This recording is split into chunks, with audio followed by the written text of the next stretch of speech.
મિત્રો જ્યારે કંતારા મૂવી આવી હતી ને ત્યારે આપણે એની માન્યતાઓ અને પરંપરાઓ જોઈને અભિભૂત થઈ ગયા હતા. તો મિત્રો આવો જ એક પર્વ હિમાચલ પ્રદેશના કિન્નોરના કલ્પામાં મિત્રો જે 5000 વર્ષ જૂનો એક રહસ્યમય તહેવાર, એક પરંપરા રોલાને, જેમાં આત્માઓની વિદાય કરવામાં આવે છે. અને મિત્રો જે હાલ ખૂબ જ ટ્રેન્ડિંગમાં ચાલી રહ્યો છે. અને મિત્રો શું જબરદસ્ત એનો પહેરવેશ છે, અને તમે સરપ્રાઈઝ ન થતા જો આ પહેરવેશ તમને છે ને યુરોપિયન ફેશન શોમાં જોવા મળે તો.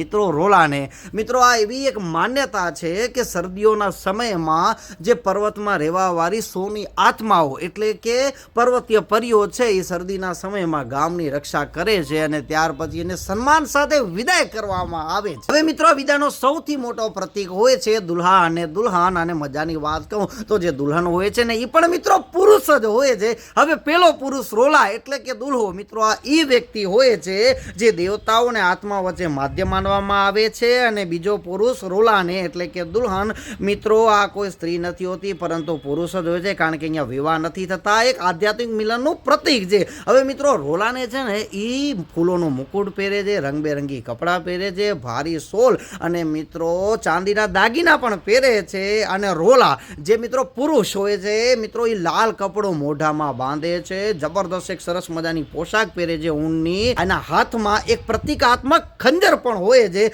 જે સુરક્ષા અને શક્તિઓનો મિત્રો સંકેત કહેવામાં આવે છે. અને ત્યાર પછી આ રહસ્યમય જુલુસ છે મિત્રો ઢોલ નગાડા સાથે આખા ગામમાં ફરે છે અને પ્રકૃતિની શક્તિઓ પ્રત્યે આભાર માને છે. અને છેલ્લે મિત્રો આ જે જુલુસ છે એ નાગિન નારાયણ મંદિરમાં પહોંચે છે. અને આ એવું સ્થાન માનવામાં આવે છે જ્યાં માનવ અને દેવલોકનું મિલન થાય છે. મિત્રો કુદરતનો આભાર માનવાની કેવી સરસ મજાની પરંપરા છે. અને આ પરંપરા મિત્રો હોળી પછી 5 દિવસ મનાવવામાં આવે છે. અને મિત્રો આ પરંપરાને ત્યાંના લોકો માત્ર નિહાળતા નથી, એને મહેસૂસ કરે છે, કારણ કે એમને ખબર છે કે આ ખાલી એક રસ્મ નથી પરંતુ એમની સંસ્કૃતિની ધડકન છે.